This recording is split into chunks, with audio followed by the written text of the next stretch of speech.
talk or my presentation today will kind of encompass that tone.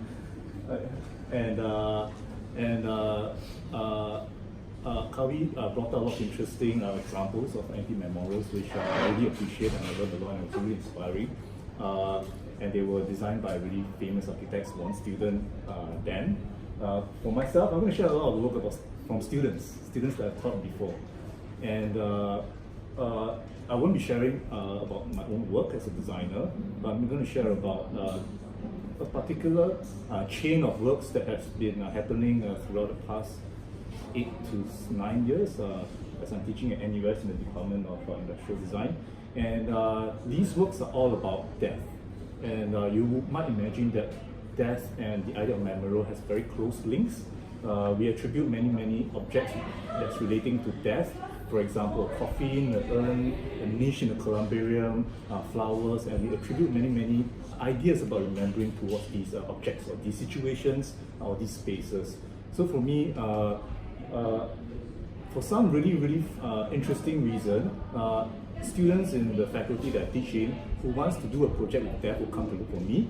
So, like I said, in the past 7 or 8 years when I'm teaching, I've come across many of these projects. I'm kind of sick of it 2 years ago. So I made a really big project about death, and we collaborated with the most expensive columbarium in Southeast Asia, and we sponsored the project. We made an exhibition at the National Design Center for about 1.5 months. It was extended due to the good response. And a lot of the projects I show you will be from that project, but I'll also show some projects that have trickled in along the way in the past 7 or 8 years. Although I'm from the Department of Industrial Design, a lot of projects that we do, or I do with the students, are a lot less about utility and practicality, but really we want to contend with the conceptual issues about the object or the theme relating to the object. In this case, as most of you know, the rituals are not for the dead, but they are for the living. So in this studio, when we contended with the idea of rituals surrounding remembering, surrounding death, or remembering our loved ones, we were focusing on trying to reorient the presuppositions of people with regards to their ideas and their preconceptions about death. So for example, how we might start usually is to find something really common in its denominator. In this case, a very easy target would be an urn, because an urn is something that most people could relate to, and an urn is something that almost everyone might use, especially in the context of Singapore, where most of us cremate our loved ones when they pass on. So an urn is something that is very common, and and more often than not, we will start with dictionary definition of an urn, and when we start with that, we try to engage this definition, and we try to reorientate it, we try to twist it, we try to play around with it. So I'm going to show you a series of projects, the outcomes of the studio that was conducted 2 years ago, and some of the other projects that happened within the past 7 or 8 years. All right. As I go along, I'll talk a bit about them and how they relate to the interesting ideas of remembering that's been proposed. As I mentioned, this project culminated in an exhibition called Death by Design, exhibited in the National Design Center. Oh, sorry, wrong button. And the first project is called An Urn is Intimate. And I'll intersperse some of this project with the videos that show the concept of the project and also images, all right? The first one starts with a video. These videos were used also were developed for the exhibition that is exhibited along the works. So this group of 2 students were interested in the idea of tomb sweeping. That's commonly done, but not so common anymore because of land scarcity. But likewise, we tend to have this interesting behavior that's related to tomb sweeping, where we clean the face of the columbarium niche with a tissue paper or something to keep it dust-free and to kind of freshen it. And the idea of the students had was to have maybe a columbarium that is totally faceless, with no pictures of eerie people staring at you when you visit a columbarium, but instead, when you engage in the behavior of cleaning this niche of your loved one, as denoted by the numbers, you actually reveal the details and the image of the loved one, and this is done by using hydrophobic spray strategically being applied to marble and granite. So as it's almost trying to translate this gesture of care and love into an activation device for the niche columbarium. In this case, as the water evaporates over 1 or 2 minutes, it completely disappears. And then the columbarium will look faceless again.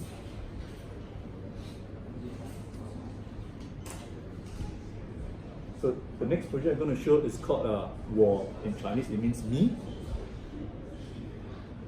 This is a set of 8 bowls.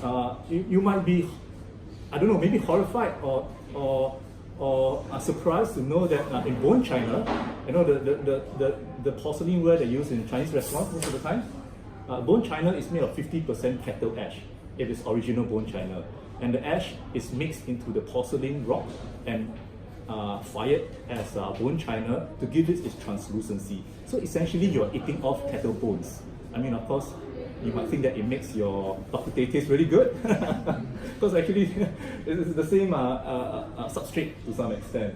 But in this case, the students took a similar approach to how you would produce porcelain, bone china porcelain. What they proposed to do is to make a set of porcelain bowls made out of human ash instead.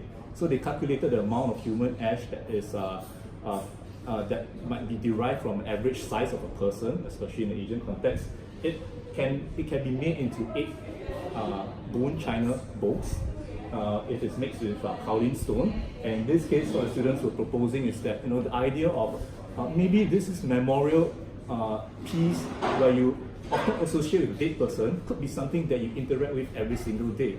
And, you know, to some extent, it's a little bit macabre, but slightly romantic. That, you know, imagine your grandma or your mom asking you to eat, you know, jiapeng, you know, eat rice, right? And I think the relation between that and a piece of artifact that embodies physically your parent or your loved ones is really quite interesting and maybe quite meaningful compared to an urn where you just store the bones. In this case, of course, the IC number of the person is embedded in the bowl. I wouldn't know what you would do if the bowl breaks and you drop it accidentally, but still, I think it's an interesting way to see how you might immortalize a person to some extent. The next project is called Cornerstone.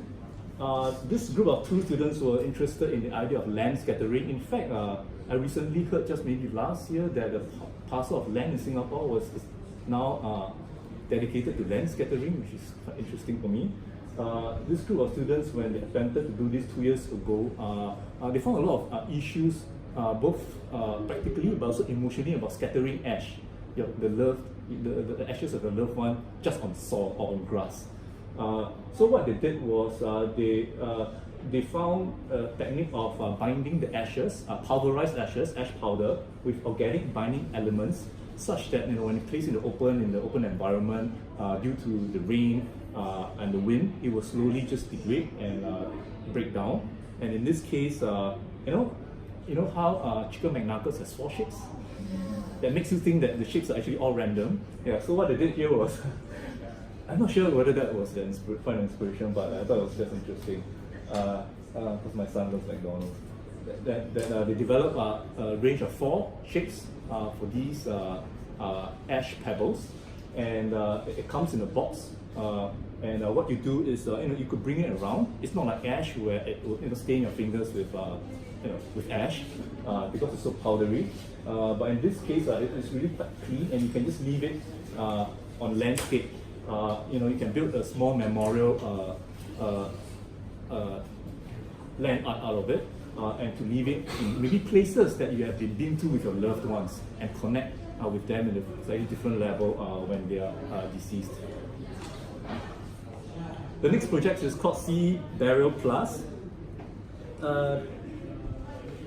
This project was done by a single student instead, and this student was interested in sea burial. And in this case, what the student did was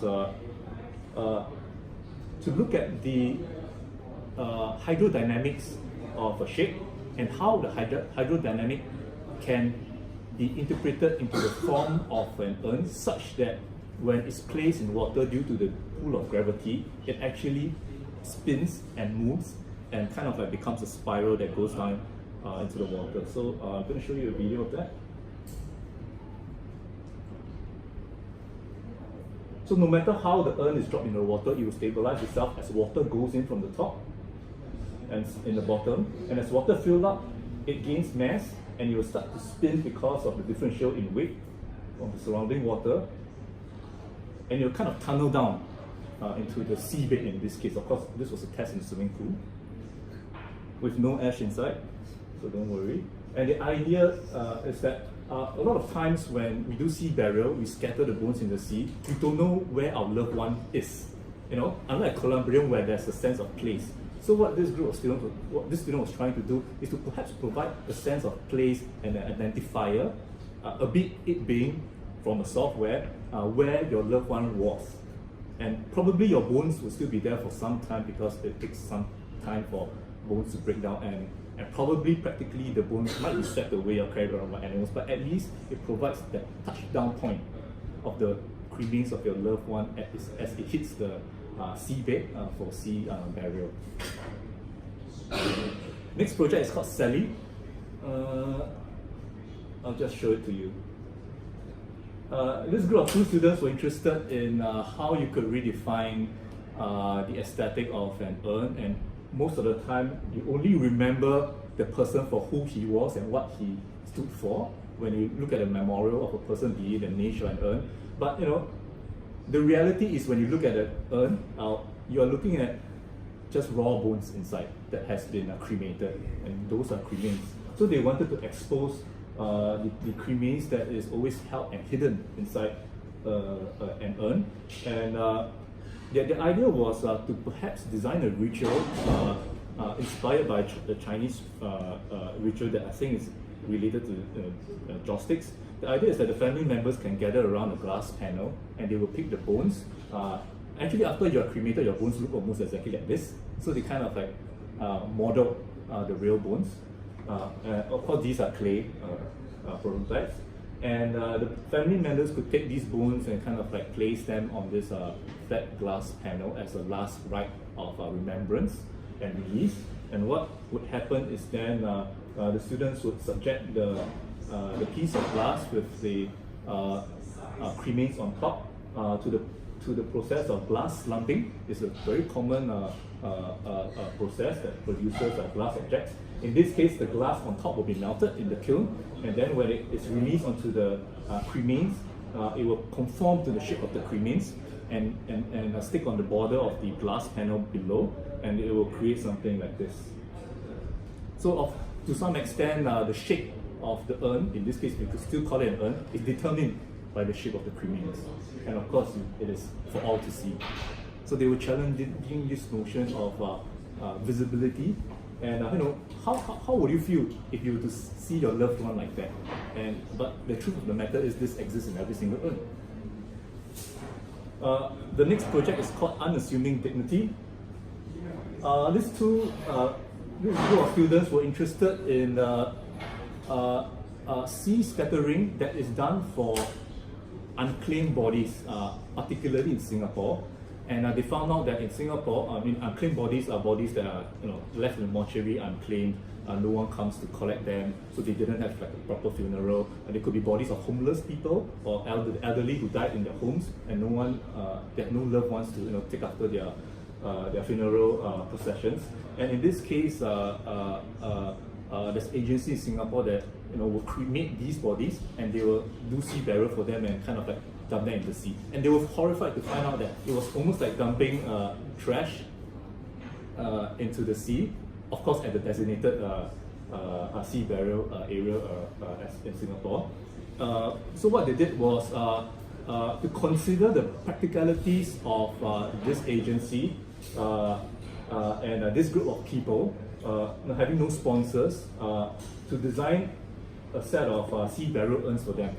So essentially, these are paper molded top, and they are very, very cheaply produced because it's just like producing a paper object where it is molded by high temperature with the substrate of recycled paper pulp. And in this case, if you see the one on the right, is specifically to some extent for homeless people because the students wanted to use recycled cardboard, and cardboard has a relationship with homeless people sleeping on the streets. And these are done in 2 parts, so they can be stacked and stored very easily. It doesn't take up much space. They're extremely cheap to produce. And it being made of paper, once it is scattered into the sea with the cremates inside, it absorbs paper and it sinks quite quickly, so it doesn't float around.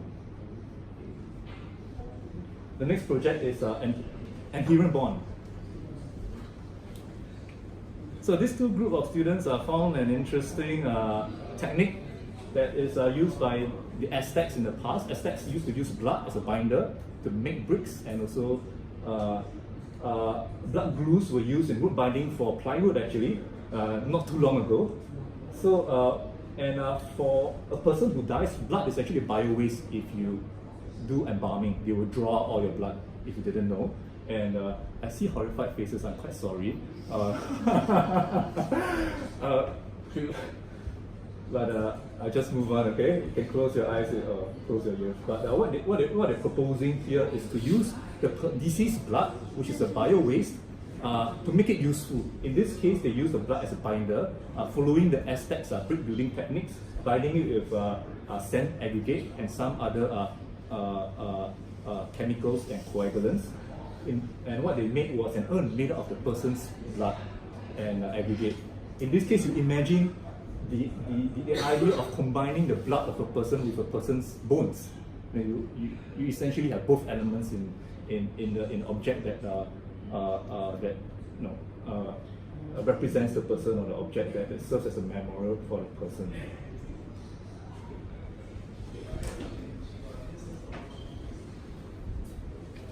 So by the way, for this project, the students work with chicken blood, not human blood, because NEA didn't give us any approval to do that, but they were really kind to give us permission to use cattle blood. Yeah. As you know, it's really difficult to use blood in Singapore, right? I mean, you can't even have, pork blood is banned, right? In Singapore as a food, right? Yeah. So you can't have access to blood because it's considered kind of like a bio-waste, right? Yeah. So anyway, the next project is called Vocal Repository. What this group of students were interested is the idea of memorializing not just the physical remains of the person, but the voice of the person, which a lot of times is actually something that is commonly forgotten when we think about preserving a person. We have pictures, so we have a visual image, we might have other elements and other senses, but voice is often the one that is least attended. So what they thought was, they came up with this copper urn, which is kind of like a hollow tube, where if you see, the ashes of the deceased is placed in the urn as a circumference with a hole, empty hole in the middle, which serves as kind of like a, how do you call it, a speaker dome. And there's electronics inside. And what the group proposes is that they came out with an application, the software, an app where you can download on the phone, and you could actually use the app with a little bit of AI to kind of go through the deceased phone or your phone, and to use voice recognition to recognize the person's voice, and to kind of create messages that you could curate yourself, and to record and to place them, and to kind of beam them through Bluetooth into this urn. So when you touch it, I'm not sure if I have a video of it, no?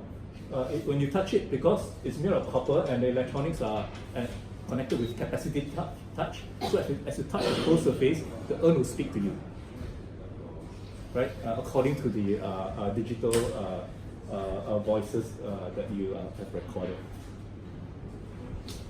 So the next project is called Nature's Will. This group of students was interested also in the idea of sea burial. Actually, sea burial is extremely problematic because if you imagine trying to scatter bones or bones that are pulverized like powder, it's extremely problematic because you have winds around. Imagine powdered bones splattering on the face or the face of the person. And so normally they would just tie it in a bag, and they'll just dump the whole bag into the sea because it will be otherwise very troublesome to do so. But you don't get that ritual of touch, of sensation, of letting go. There's this interface between the hands of the person and the deceased person, which is their cremains. So what this group of students tried to do is to experiment with a lot of different soluble bioplastics. A lot of these are made out of rice and corn. What they did was to embed these rice paper with cremains, pulverized cremains, and to come up with this fluttering kind of shapes inspired by some sort of seeds from trees. I can't remember what it was. And the idea was that you could just hold a pile, and instead of the boat standing still for you to throw the cremains, the boat would just go round. And by just holding this piece of or this stack of cremains embedded in rice paper, when you let go of your hand, it will just be blown away by the gust of wind that follows after a traveling boat in this case. So that is extremely clean in terms of its release. At the same time, you get the personal contact. But of course, when they calculated the amount of rice paper leaves that is needed for a whole person, the box is quite big, as you can see. But then maybe the slow release is a form of emotional release for the person as well. Next project, this is not an urn, but what this group of students was interested in was burning of incense paper, which respectfully is a really important religious ritual, especially for the Chinese, but at the same time, it is quite a nuisance if you stay on the lower floors in the HDB deck where all the smoke would infest your apartment or your office. So this group of 2 students were interested by the special material. I can't find the name now because it's in my notes. It's made of nichrome or nitrate, and it is the magician's paper where they use to show you a piece of Singapore or US dollar note, and when they burn it, it just disappears, right? So the exact same paper is used to make these Jaws paper. And let's take a look how it might work.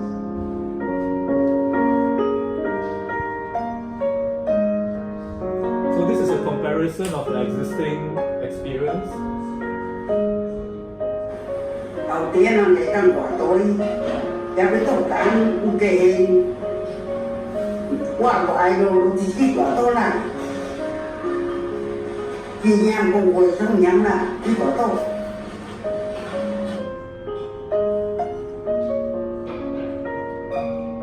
So they were comparing it with this new experience that they were trying to propose. So this is gilded 24 karat gold on the nitrate paper. The shape is inspired by ingot that you burn for your tôi là chân đồ và cẩn thận thì là đây và tôi lên nhắm của tôi chắc là chỗ xe. This is a true recording. There's no camera trick, okay? 今天烧金纸祖先享受，让我们一家大小出入平安，身体健康，生活愉快。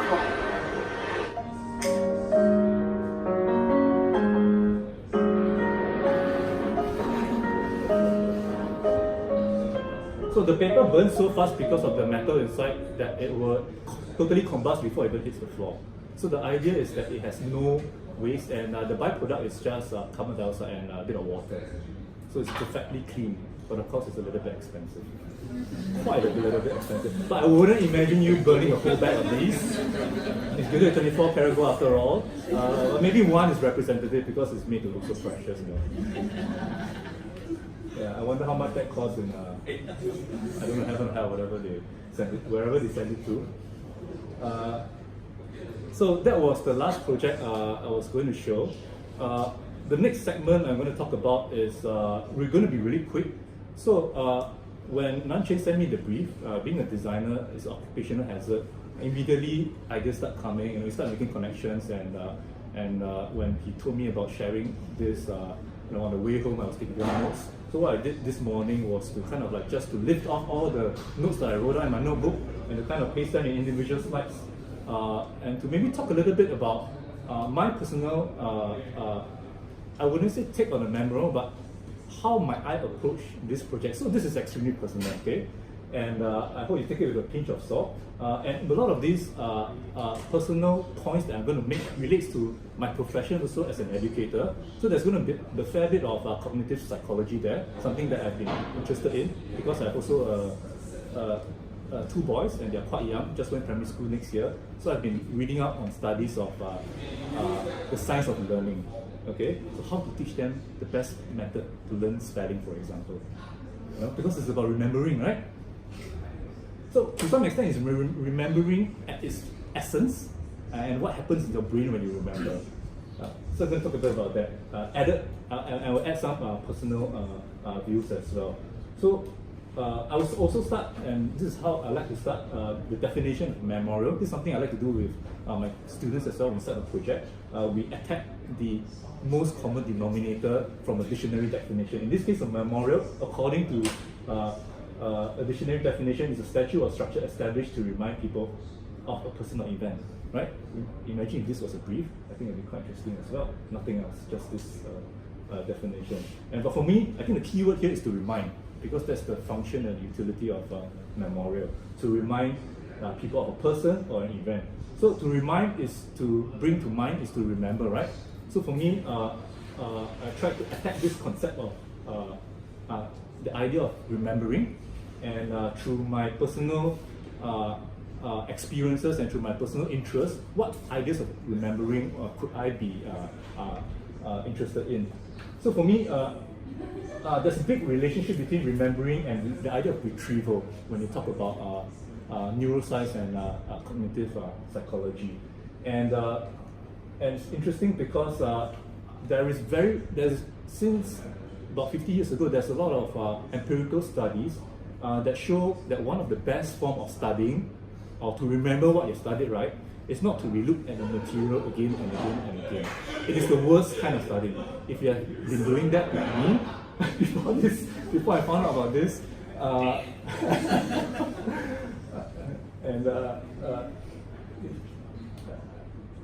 okay, let's move on. I want to tell my personal story, but the idea here is this. So there is a lot of empirical study. I'd just like to maybe quote one. Just a few years ago in New York, it was published in New York. There was this group of people. I think they were students, split into two groups. So the two groups of students were given an article to read, a very random article, and nothing was told to them. They would just read the article. And what one group did was they were released after reading the article. The other group had a test. So the test was just a simple test to test the things that they remembered from the article they just read. Okay, so they didn't know that there was a test coming up. So both of these groups did the test. Both of these groups read the article. One group did the test, right? And they were all released. 1 to 2 weeks later, they were called back, and then the final test was done to them. And what was startling as a discovery was that the group that had experienced the test, right, remembered 50% more than what the other group remembered. 50% more. Yeah, so the idea of retrieval as a learning tool is extremely efficient or powerful. And in fact, the idea is that re-exposure to original material does not help in learning almost at all if you look at studies on forgetting. But the retrieval practice effect, and this is a terminology used by cognitive scientists, and they have many strategies to do that, which I think could be interesting if you translate that to a physical experience of a memorial. But the act of retrieving a memory changes the memory, making it easier for you to retrieve it later. So when you retrieve a memory, you actually change your neural circuits that is in your brain, and it makes retrieving that particular memory easier later on. Okay, and so for me, I like to use what-if statement because this is an exercise I do with my students as well. So I kind of like did it for every single slide I'm going to use. What if a memorial focuses on the retrieval process or the idea of retrieval much more than, or rather than the idea of exposure, which is to show, which is what most memorials do. Next, remembering doesn't exist alone. Remembering usually is preceded by learning, right? You need to learn the memory. You need to have an input first, and then remembering is often also followed by forgetting, right? You remember something, you may forget if it's not stored in your long-term memory. And the idea is that learning is required to encode perceptions into chemical and electrical charges that form meaningful mental representations in the brain. And remembering also retrieves the memory traces created in learning, and memory traces that are not consolidated, which means in your neural circuits reorganized and stabilized, in long-term memory are often forgotten. So for me there's an interesting relationship between learning, input of memory, remembering the memory, recalling the memory, and also forgetting it. I think forgetting is an interesting notion tied to a memorial as well. So what if a memorial is conscious of these processes and tries to address them conceptually? Next, this is a really interesting terminology in cognitive science of learning as well. It's called desirable difficulty. This goes against most perceptions of learning as well. So the idea here is that if you studied something and you try to learn something and you learn it easily, right?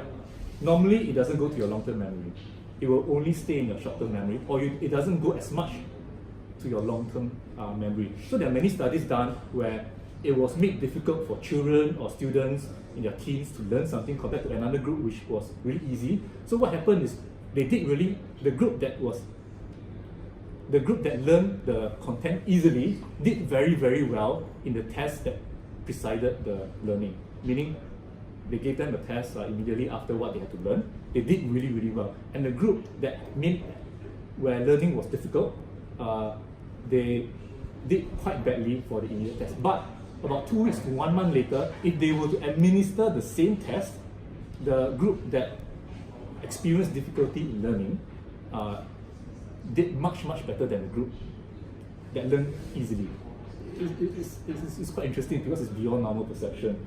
The idea here is that difficulties elicit more effort and slow down learning. And in science of learning, there are many, many different tools as well, like spacing, interleaving, and mixing and stuff like that, which I think is quite interesting as well, in terms of how it can affect how we design the experience of the memorial.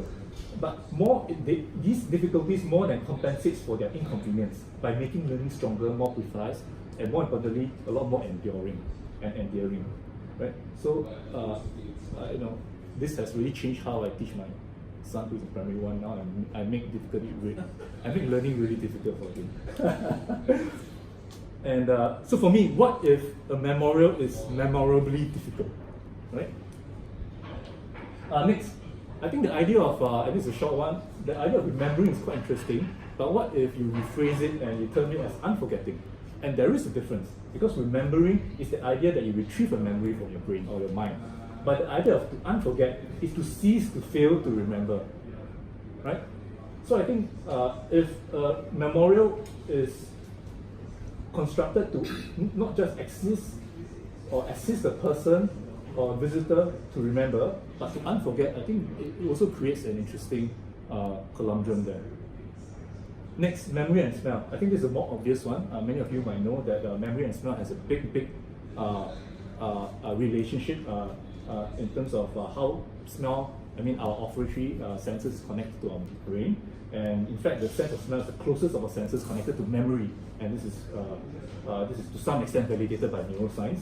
So in neuroscience, when they scan the person's brain, when they smell, participants showed the greatest activation in the brain regions, I think you need to pronounce that suggests that odors that trigger strong emotional memories also trigger elevated activity in the brain areas strongly linked to emotion and memory.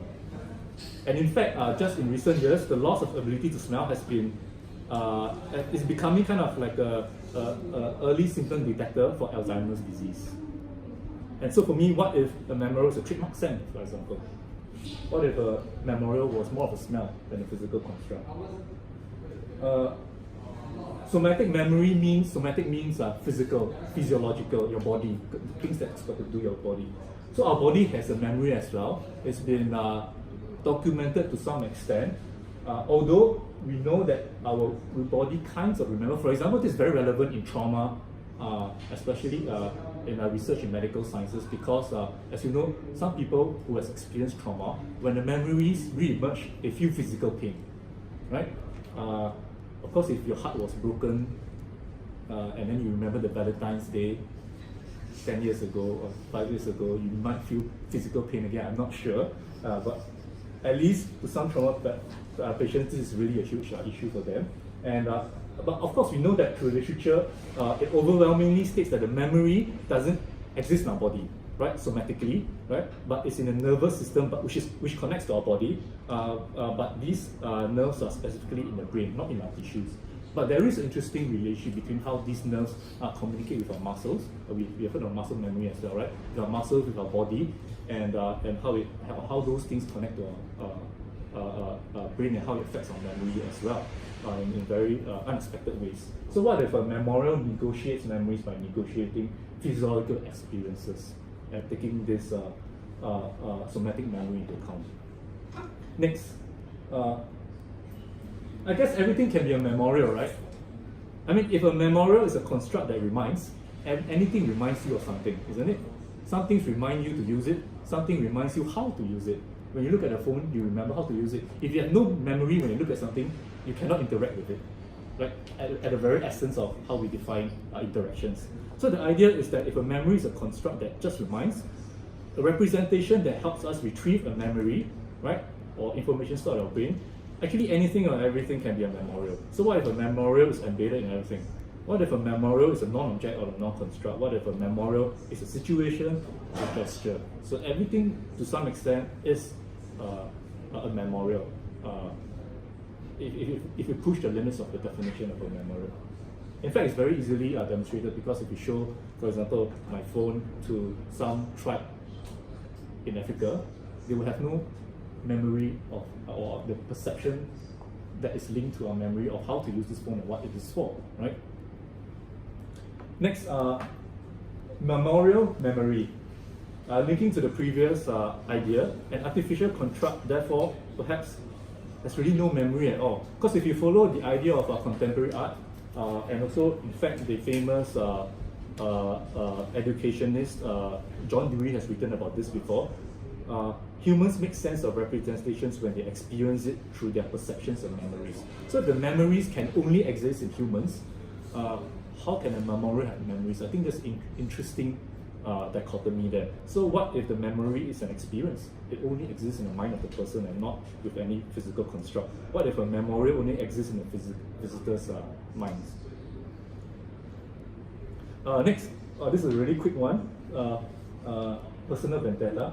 Problem of nostalgia, because a lot of my work deal with heritage and, if you know, identity and Singaporeanness, and I'm accused, or not accused, I'm complimented that I deal very well with nostalgia, but in fact, nostalgia is a concept that I really try to avoid in any of my work, because nostalgia is remembering the past as it was. Essentially, it's a repetitive act of copying across time, meaning you copy not just another person, you copy what has happened before, almost wholesale, and just reimplement it in the present time. And that is, for me, what nostalgia is really about, and it's not very progressive. So, what if a memorial interprets, translates, predicts, and speculates into the future? I think this is the last one, tense. There's this in philosophy, there's this idea that the present is perpetual, meaning the past and the future does not really exist. It only exists in your mind. And it only in one's mind that the past exists because we remember what has happened before, and the future exists because of our imagination we can project in the future, but we only can live in the present, and only the present can exist. And with that, I end. Thank you very much.